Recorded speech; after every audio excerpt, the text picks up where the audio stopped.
Aujourd'hui, le Grenier Jeanne-Teny a le plaisir de recevoir Malika El-Maïzi pour son recueil Droit de peau, paru en 2023 chez Chloé Délices. Un entretien mené pour vous par la plus douce des intrigantes, Listeria Wallner, accompagnée de l'autrice aux lectures. Je suis, comme mon nom l'indique, Malika, d'origine marocaine, d'un papa marocain, d'une maman belge. Je suis née en Belgique, dans le sud de la province du Luxembourg, bien dans le sud, à Arlon. Je viens d'un milieu social modeste. J'ai grandi dans une petite cité, culturellement super riche, puisque ma maman était peintre et graveur, et un papa très francophile, très amateur de littérature, avec un beau rayon poésie interdit en hauteur, tout ce qu'il faut pour attiser la curiosité, quoi. Donc je crois que voilà, il a su comment me donner envie de lire. Sinon, mon parcours scolaire, professionnel, j'ai toujours eu une double formation en fait, et artistique avec des arts plastiques. Très tôt, j'ai fait l'Académie des Beaux-Arts en dessin. En fait, au départ, je me destinais plutôt vers les arts plastiques, mais j'ai toujours écrit aussi. Et puis, aux grandes dames de mes parents, enfin surtout de ma maman, enfin très tôt, je lui ai annoncé que j'allais à l'UNIF. Et alors elle a pleuré toutes les larmes de son corps. Je gâchais le projet La Cambre pour m'orienter vers les romanes. Donc voilà. Dans ma vie professionnelle, j'ai toujours gardé deux casquettes. Je suis professeure de français et je suis artiste et je partage en fait énormément. Je donne des ateliers artistiques avec vraiment tout type de public, dans des maisons de repos, dans des maisons rurales, avec des jeunes, avec tout le public. Donc j'ai toujours gardé aussi un pied dans la culture. Alors, tu écris notamment, pas que de la poésie, notamment des nouvelles, j'ai vu. Alors, je voudrais savoir, est-ce que tu as des influences en matière de littérature qui sont particulières, des auteurs belges ou étrangers que tu lis plus volontiers ou... Le nouveau roman, ça a été la claque. Moi j'aime ces écritures brèves, au couteau, un peu incisives. J'aime beaucoup ça. En matière de poésie, j'aime la poésie belge, vraiment. Le Rancière m'inspire beaucoup. En fait, moi j'aime bien quand la poésie, elle retourne à l'oralité. J'aime bien des autrices aussi comme Lisette Lombé, pour le côté engagé aussi, même si moi je ne m'identifie pas à la scène slam, mais j'ai vraiment une sensibilité proche pour le côté oral. J'aime aussi beaucoup comme auteur Aurélien Denis. J'aime sa sensibilité par rapport à la nature, par exemple. Sinon, j'aime beaucoup Véronique Den pour la force, en fait. La force, la puissance et le lever de tabou dans son écriture. Véronique Vautier aussi est une autrice que j'aime beaucoup, qui a été une de mes premières lectrices en poésie aussi. Timothée Austerjoy pour le côté engagé d'investir la rue. Ça, j'aime aussi que la poésie sorte des livres. Voilà. Alors, aujourd'hui, on te reçoit pour un recueil étonnant, et avant de l'aborder, j'aimerais savoir comment il est né, ce bébé. C'est vachement longue la gestation. C'est donc Droit de peau. La peau est au cœur du recueil. Et en fait, la curiosité sur la peau, je ne sais pas, elle fait partie de moi, de mon métissage. Depuis que je suis née, j'ai l'impression de me questionner sur ma peau. Ma peau n'a jamais été la même que celle ni de maman ni de papa. Et très tôt, je me suis dit, mais comment sera la peau de mes enfants? Et vraiment, c'était puissant quoi, pour moi.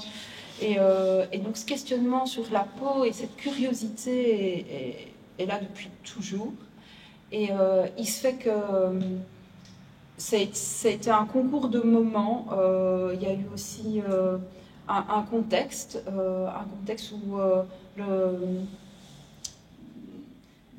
les replis identitaires conséquents aux attentats, le regard posé sur la multiculturalité.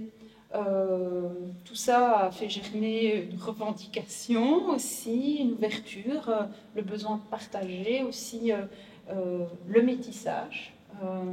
Et puis alors il y a eu ce point final, là, ce confinement. Et alors là, moi, m'interdire le contact de peau, ça a été un truc, c'était pas possible. Et c'est sorti à ce moment-là, en fait, parce que, bah, comme pour beaucoup, ça m'a libéré le temps de l'écrire, le temps de... Voilà. Et puis, il y a une urgence. Il y a eu une urgence à ce moment-là de dire. Okay. Alors, il se trouve que je suis juriste de formation, que j'ai été avocat de profession, que je fais parfois de la poésie, et que, comme tout le monde, j'ai une peau. Toutefois, a priori, comme ça, j'aurais pas mêlé ces deux vocables, droit et peau. Est-ce que tu veux bien nous expliquer ce qu'il en est de ce titre, droit de peau? J'espère que je vais pouvoir répondre en partie à ta question, parce que, en fait, droit de peau, c'est le titre aussi d'un des poèmes du recueil, et qui a été le poème Cri Urgence, qui est sorti en premier, et après qui a créé la reliance avec tous les autres, dont certains étaient écrits, puis certains ont été écrits par la suite, mais ça a été vraiment celui de Cri d'urgence. Et en fait, dans Droit de peau, il y a à la fois quelque chose de l'ordre de la revendication, quelque chose d'assez engagé, et en même temps quelque chose d'assez intime, un retour au sensuel, à un rapport sensible au monde. Et il se fait que la peau, bah, c'est notre organe d'échange sensible et aux autres, et voilà, c'est vraiment la frontière entre l'intime, l'extime, c'est ce lieu de perméabilité à l'autre. Et en même temps, c'est aussi ce corps social là qu'on contrôle, peut-être encore plus quand on est une femme, je ne sais pas, en tout cas, enfin, qui est un objet de questionnement. Et voilà comment c'est venu, à la fois parce que droit de peau, cette question à la fois du corps social et de l'intime. Voilà, je pense que c'est comme ça que c'est lié. Si tu veux bien, on va commencer par l'intime. J'ai plusieurs fois eu le plaisir de recevoir ici des autrices qui parlent d'amour, de désir, de corps, de sexualité, et plusieurs auteurs également sur les mêmes sujets, mais qui ne parlent pas des mêmes choses. Et j'en suis arrivé tout doucement à me dire que finalement, les filles sont très nettement aristotéliciennes et les garçons majoritairement platoniciens. Je m'explique. Finalement, un peu comme Protagoras et contre Gorgias et Platon, Aristote affirme que les sens sont la source, une source de connaissance, qu'il y a un lien direct entre les sens et la vérité, qu'il existe un rapport indissociable entre d'une part le corps, d'autre part les mouvements de l'âme et enfin l'expression de la langue. Est-ce trop dire, et est-ce que je me trompe en pensant que ton recueil pourrait illustrer ce point de vue? Écoute, j'ai beaucoup réfléchi à cette idée-là que tu m'as suggérée. Je sais pas s'il y a quelque chose de féminin. En tout cas, moi, je l'ai observé dans un premier temps. Moi, je me suis beaucoup intéressée à la littérature féminine francophone marocaine et au corps, au rapport au corps dedans. Il se fait que le corps est vraiment hyper présent, mais parce que c'est aussi un corps féminin qui est cadenassé et qui est contrôlé socialement. Donc forcément, ben, dans l'espace de l'écriture, on peut se libérer. On va, voilà, c'est une belle occasion de pouvoir en parler. Moi, il se fait que je n'ai pas le même contrôle social sur mon corps que ces femmes-là. J'ai beaucoup plus de liberté. Donc je ne sais pas si c'est féminin que ce soit présent. Peut-être qu'il y a encore de cet enjeu social, peut-être. Que c'est pour ça que ça parle chez les femmes, mais je n'ai pas vraiment trouvé de réponse à ça. Mais en tout cas, sur la question du rapport au monde, oui, moi j'ai besoin que le rapport au monde soit dans l'instant, et cette instantanéité, ça veut par essence le corps. Nul ne sait ce que peut un corps. Voilà une affirmation de Spinoza. À quoi Deleuze répondit: ce que peut ton corps, ce n'est pas ce qu'il peut en tant que corps, mais ce que tu peux, toi. Et toi, précisément, Malika, tu débutes ton ouvrage par ces mots. Tout ce qu'on ne veut pas dire et qui fait nos corps. Est-ce que tu pourrais un peu développer ce propos liminaire? Et je voudrais notamment savoir si ce « on ne veut pas », c'est bien un « on ne veut pas » ou bien un « on ne peut pas dire ». Oui, tout à fait. Je pense qu'il y a du on ne veut pas par pudeur. On est dans une société qui est hyper sexualisée et en même temps qui est hyper fermée sur le rapport au corps et qui, enfin voilà, il y a vraiment quelque chose de très très paradoxal, comme si on n'a pas le droit de dire le corps malade, le corps fragile, le corps vivant, mais qu'on peut dire le corps hyper sexualisé et marchand. Donc voilà, il y a de cette pudeur à dire le corps, dans tous ces aspects, et j'ai essayé dans mon écriture je ne sais pas si ça n'a pas été un effort, c'est venu comme un besoin, de dépasser cette frontière de la pudeur-là, pour dire ce corps est dans le désir, et dans sa couleur, et dans toute l'incidence que sa couleur peut avoir au quotidien, parce que c'est pas un tabou de le dire que ça en a une, c'est un état dans la mortalité du corps, mais aussi dans le corps maternel et charnel qui va avec. Donc voilà, il y avait ce qu'on ne veut pas en raison de la pudeur, mais comme tu le suggères, cette pudeur, elle est aussi liée à des interdits sociaux. Elle est liée aussi à des tabous. Et l'idée, c'était vraiment d'avoir un mouvement personnel, intime, pour reprendre des droits sur son corps.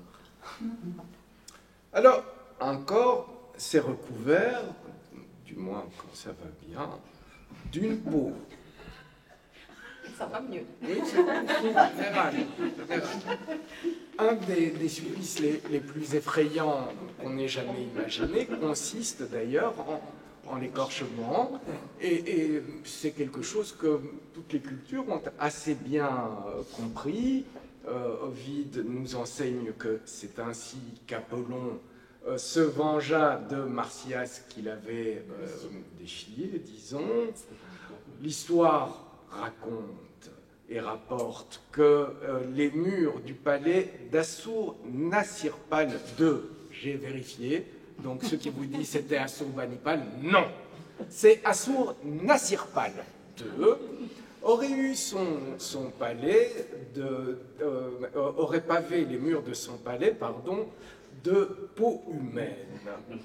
Vous avez au choix, plus près de chez nous si j'ose dire, l'écorchement des frères Donnet, le lingxi chinois auquel je te sais attaché, mon cher Jean-Pierre, Xipe Totec.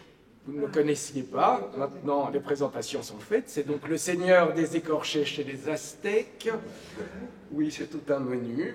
Chacun Zoulou, on ne prête qu'aux riches. Et dans les Sundiatae Gestorum, oui, non, ça n'existe pas, la geste de Sundiata, épopée mandingue bien connue, il y a cette adresse du griot diplomate au terrible, terrifiant roi du Soso, ô toi qui te vêts de peau humaine. Alors, ce n'est pas parce que je suis un écorché vif que j'en viens à te reposer cette question à laquelle tu as déjà en partie répondu, dans le contexte si avant pré-rappelé. Ça évoque quoi pour toi, la peau flétrie, la peau endolorie dans ce cadre-ci? C'est pas facile. La peau flétrie, bah, écoute, spontanément, je ne sais pas si je vais répondre à ta question, mais la peau flétrie, moi, c'est mon projet de vie, c'est de voir vieillir ma peau. Moi, je n'ai pas eu la chance d'avoir un entourage où on vit vieux.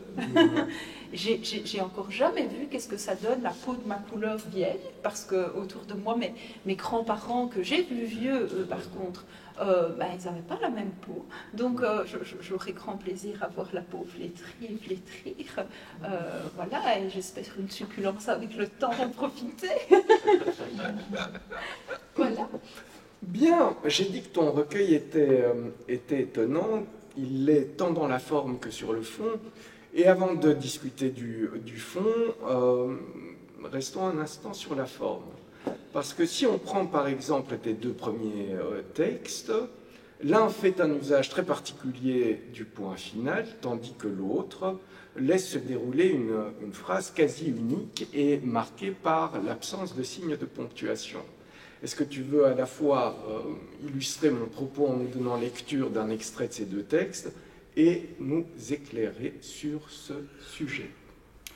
Oui, je crois que la ponctuation, en fait, ça vient naturellement dans mon écriture. En fait, moi, j'écris de la poésie à voix haute, j'écris à l'oral, j'écris pas par écrit.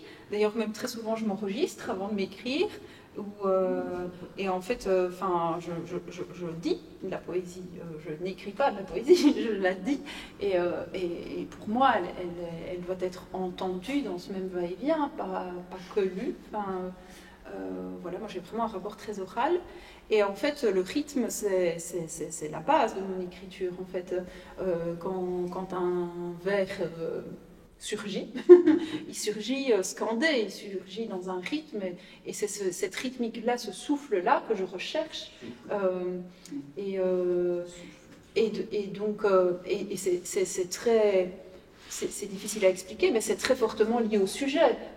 Par exemple, dans Fil, fils, il y a vraiment... Je ne sais jamais comment je veux le dire. Je veux le dire tout à la fois, Fil et fils. Enfin, voilà, ce texte-là. Alors, à chaque fois, j'hésite. Comment est-ce que je vais le lire? Mais je veux les deux. C'est vraiment un texte qui parle de l'immigration. Et le point, voilà, je vais vous le partager. Fil, tous les fils que l'on laisse, qui se glissent sur l'épaule, se déposent après nous. Ces fils grandis, patiemment, dans le soin des eaux tièdes, caressés, tirés, pour mieux les sentir, fils d'en dedans, qui jaillissent au dehors, sans que l'on ait compris comment s'accroît multitude fragile qui au moindre accroc se sépare, abandonne, oublie. D'autres renaîtront comme de rien, ces fils. Alors c'est tout un fil qui se tire, fait point, de petits points. Et c'est un texte autour de l'immigration et autour du départ en fait de ces fils qui laissent, vous voyez, c'est comme une image pour moi ce texte-là du cheveu qu'on a sur l'épaule et qui reste là, qui a une trace. Et ben, dans ma peau de mère, ce départ des enfants vers l'ailleurs, qui traversent les mers pour aller vers un avenir meilleur, eh bien, ils laissent comme ce cheveu-là, ce fil, sur l'épaule de leur mère, et ils créent une reliance par des petits points.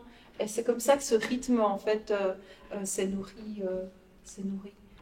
Et voilà, Droit de peau, c'est vraiment un texte complètement différent. Voilà, qui impose du coup un rythme vraiment différent. Le chemin de peau me manque.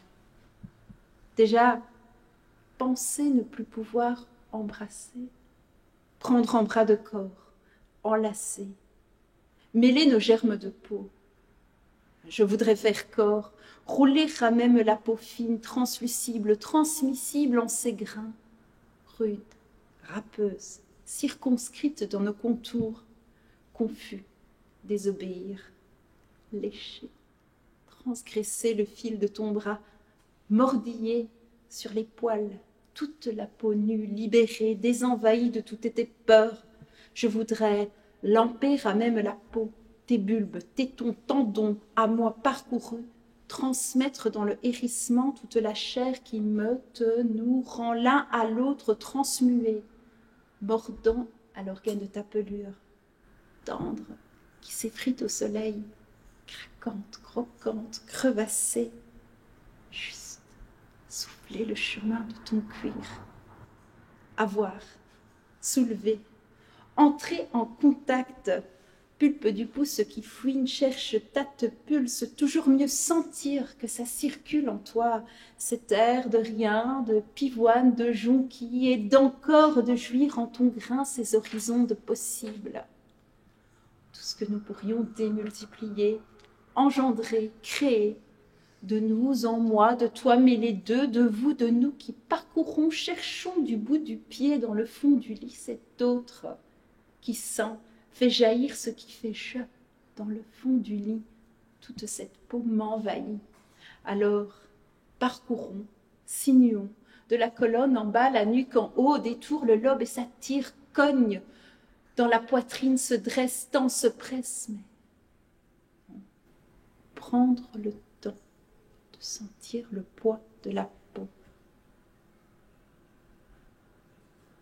Appuyer, poser, reposer sur la poitrine, au souffle court, alterné, pressé par cette surface qui fait chair, chair de nous compacter dans ce copeau de nos souffles, un seul tiraillement à retenir ces gestes entrepôts qui relient, nous sacrent de cette religion intime, profane, délurée, vulgaire, sale, bestiale, suave, sensuelle, dans le creux de tes aisselles inspirer toute cette peau, l'entrer dans mes narines, mes poumons, la traverser en moi comme un rite, un hommage, un moment tendu vers le saint avenir, être espèce, faire race, nicher, éjaculer nos germes de peau à ne plus tenir cette rage, rien, rien retenir, des outrages, demi-mesures, protocoles, serrage, ancrage, jusqu'à ce fond cette poche dans ta main où glissent mes doigts, mains espoir d'être éliguérés au contact des peaux.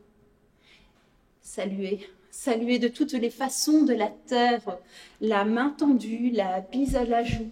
1, 2, chez moi c'est 3, et profiter, en ajouter encore. C'est si bon ton souffle, un peu de toi sur ma peau. Ce n'est pas ces mains jointes l'une contre l'autre, ce n'est pas cette accolade, embrassade des épaules qui se ceinture, s'emboîte, s'invite en un pas de danse, entre en ronde de peau, choc frétillement de la cuisse parcourue par ta main qui remonte bien trop haut. Arrêtez, hop, cette petite pogne qu'on empoigne pour sauter au-dessus des flaques, traverser la route, pousser au céleste, tendre vers l'échelle et gravir ensemble tous ces espaces transmués, envoyer vers le ciel, catapulter en combien de voyages cosmiques, Armstrong en espace de peau. Ce pas sans grande peau, existe-t-il vraiment? Qui le touchera peu à peu, unique, imprescriptible, vital, banal, contaminant, obsédant, illégitime, puissant, orgasmique, viral, droit de peau? Tu t'arrêtes pas là. Dans le style, hein, je veux dire, il n'y a pas seulement des textes qui sont brefs, extrêmement rapidement ponctués, ou au contraire, comme on vient de le voir là, un très très long développement du souffle, mais on a des textes comme Contrepeau ou Main, dont la composition apparaît très différente. Est-ce que tu veux nous donner lecture de l'un ou de l'autre et nous expliquer ce qui a justifié ces différences stylistiques, le fait qu'il y ait tant de genres différents rassemblés dans ce recueil? Oui, je pense que c'est vraiment lié à l'oralité, vraiment à la mise en voix naturelle de ces textes. Contre Pau, ça évoque le métissage. Alors, je vous le partageais. Je crois que son rythme parle avec le sujet. La contre-Pau. C'est cet ourlet que tu portes, resté toujours visible, en trace de fabrication. Vêtements à l'envers, revers contre toi, envers comme endroit. La contre-Pau, c'est dire tous ces grains qui pourraient dissimuler, quasi ou peut-être, hypothétiques sans doute. D'ailleurs, lesquels? D'où vient l'ourlet de ta peau? La contre-Pau, toutes ces îles attribuées en contrées vagues de glissant à Robinson, et te font dériver à contre-courant les deux pieds dans l'eau. Refuser toutes les patries, leur préférer les flots. Noyer, peau prêtée, tant donné, origine, tant de mythes à bord, à flanc, conviction, exotisme, à flanc, coton. La contre-Pau, la mienne, à sa voix, qui n'a de grain que poème, refuse tout chant, seul n'entend aucun verbe, seul rythme, ni ancestral ni ethnique, souffle sur le revers du bras, juste à frémir cette peau contre laquelle tu te défends d'être à fleurs accordées de bon ton. Ma contre-peau ne rallie aucun mouvement, ni afro, ni féministe, ni danseuse du ventre, aucune geste, pas d'histoire pour ma contre-peau. Décolonisée malgré elle, empruntée sans entendre sa rage, son frémissement, son sexe, sa jouissance de contre-peau. Celle qui frôle sans jamais pouvoir, se donne et se déprend comme un revers. Tu vois là, c'est cela, la couture rendue apparente, contre-peau. Celle qui transpire des aisselles à grosses gouttes, tente de camoufler son odeur, mais n'est ni tout à fait, ni vraiment ou purement, d'origine ou de naissance, d'avant, de traces, de restes, de squames, de peau. Ma contre-peau à ces revers d'histoire qui laissent trace dans les auréoles des chemises que tu portes à même ta peau. Ma contre-peau à ces enfants qu'elle attend, ceux qu'elle porte, ceux qu'elle niche ou exile sans jamais savoir à quelle peau se vouer. Couvée surprenante qui laisse incompris, pas même reconnue, en déni, descendante, apatardie de tant de peau. Ma contre-peau, elle t'adopte, laisse tes cheveux indomptés, les poils de tes sourcils débordants, ton bronzage fier, tes petits seins, ton gros derrière, signe tes aléas de frontières. Ma contre-peau, elle te détend, te détricote le soir, découvre le maillage de tes contours. Parfois fragile, cherche à t'embarquer sur l'une de tes îles, mais elle se sait d'aucun bord, prend la tangente, s'en sort, s'enfuit tel un ruisseau. Ma métisse, ma créole et sans race, ma contre-peau. Il y a deux textes, Rougir et Marie, que tu renseignes comme poésie sonore. Alors j'aimerais savoir, c'est quoi la poésie sonore, en quoi tu la différencies de la poésie orale, on a vu, tu pratiques, et éventuellement tu pourras nous lire un texte si tu estimes que ça illustre la poésie sonore. Sinon, non. Ok. Alors, bon, la définition de la poésie sonore, je ne sais pas si je suis la mieux placée pour la donner, mais ma petite définition de la poésie sonore, c'est, en fait, pour moi, c'est un lieu de co-création. La poésie sonore, c'est un lieu de rencontre entre un univers poétique naturellement oral et un chant musical. Et donc, ce n'est ni du slam, ni du rap, ni de la chanson.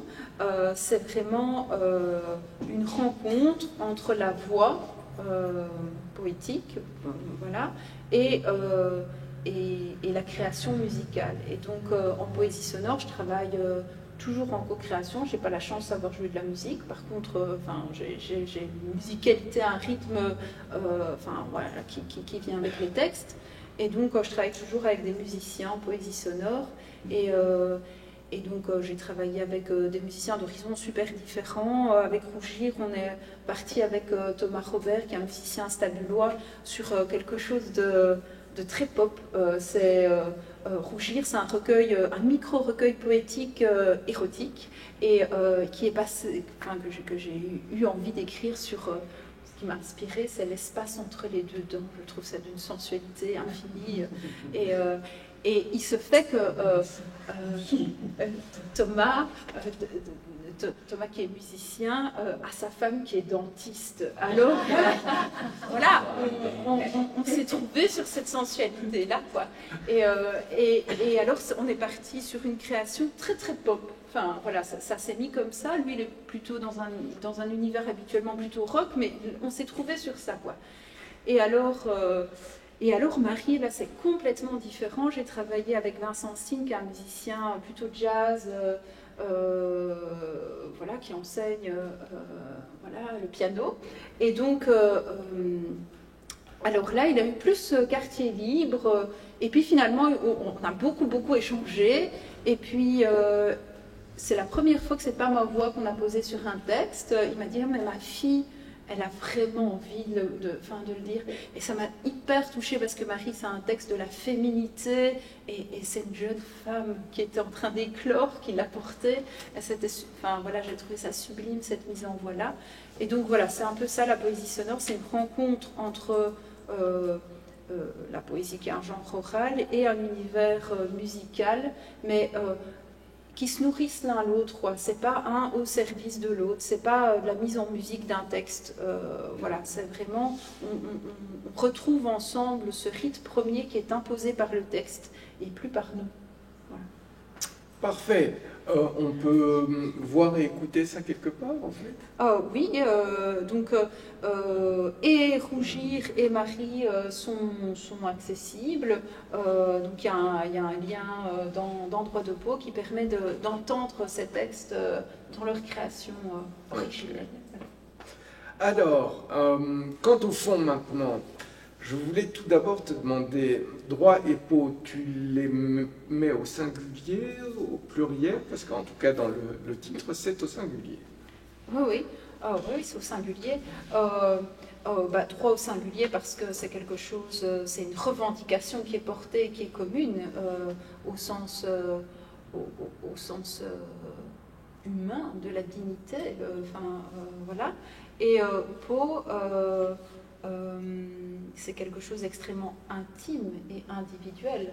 Et même si il y a un partage d'expériences communes, heureusement, et qu'on s'y retrouve, mais voilà, cette rencontre, en fait, l'utilisation du singulier permettait, je trouve, étonnamment, de faire cohabiter et le collectif qui est dans le mot droit, et le singulier, la singularité de la peau. Donc voilà, c'est comme ça qu'on est arrivé sur un singulier. Alors, un recueil à voix mêlée en ce qui concerne la peau, où c'est aussi bien la peau sensuelle et amoureuse. Je voulais écrire un poème pour baiser, écriture, note de rougir, que la peau réceptacle mémorial et social. Je songe ici à des textes comme Dépeuplé ou Avoir ta peau. Veux-tu nous lire peut-être un extrait au choix d'un de ces textes? Je vous propose Dépeuplé. De combien de nous es-tu dépeuplé? De nos êtres, culture, l'hypogramme de vie, langue, pays, famille. Qu'est-ce qui résonne dans ton vide? Les échos de nos voix, du dedans, tête sous l'eau, immergée de nous, tant que tu, nous, vous, je, soustrayés, en absence, en grattage, perforage, stigmate de tout ce qui nous dépeuple, nous démembre, de ce lien unique, fébrile, du manque. Que n'es-tu pas de nous? Toutes ces langues en toi, portées à ta bouche et jamais aux lèvres, aux yeux remplis d'un certain paysage, ridés de tous nos plis, surplus de peau dans l'âge qui laisse trace de nos appuis, Combien de nos peuples as-tu en toi, qui se dépeuplent, s'exilent, d'avoir tant parcouru le chemin de tes vaines cordelles qui te relient, tant de générations portées en toi, aujourd'hui en exil, apatrides, dépeuplés, de naître sans toi. Merci. Le corps est en réalité la chose la plus parlante. Nous savons, nous, Homo sapiens, que c'est le corps qui parle, ce n'est pas les mots qui parlent.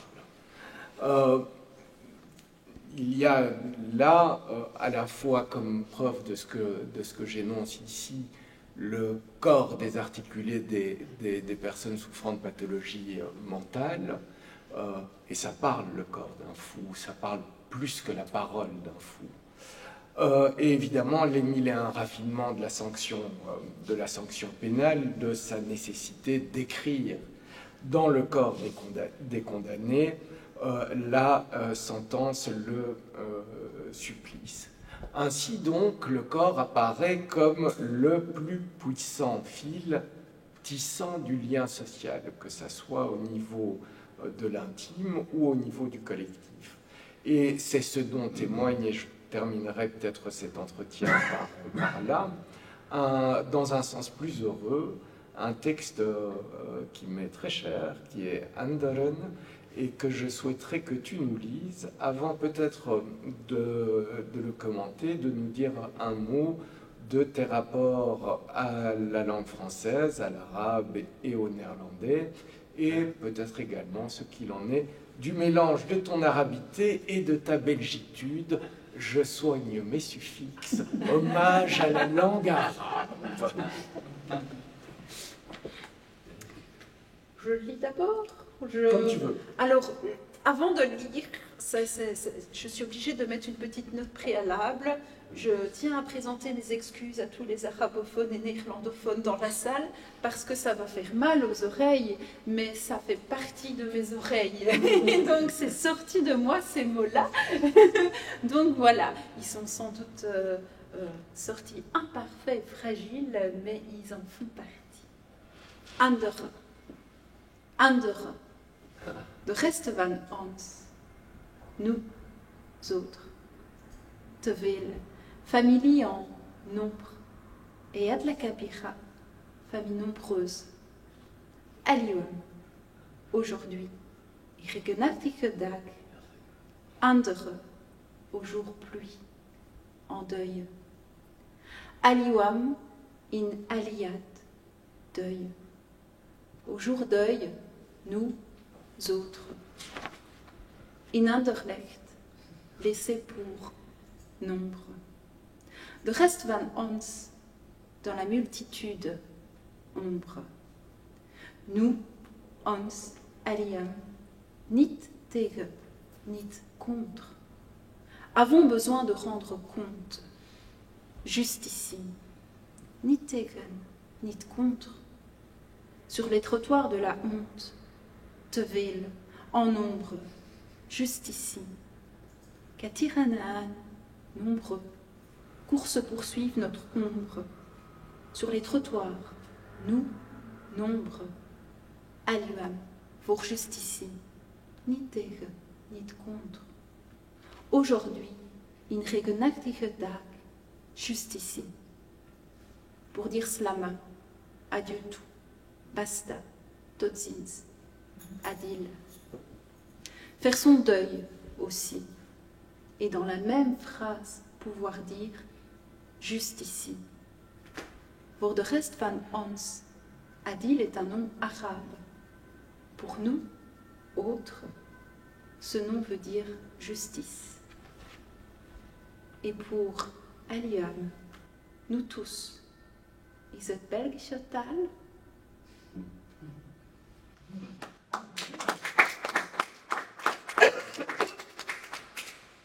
Encore un petit mot avant de conclure. Les 11 ou 12 poèmes de ton recueil sont entrecoupés par des citations au sens étymologique de citare, faire surgir, pousser hors d'eux. Est-ce que tu pourrais nous éclairer sur ces phrases, sentences, maximes, je ne sais pas comment tu les définis. Je ne les définis pas, je les dis.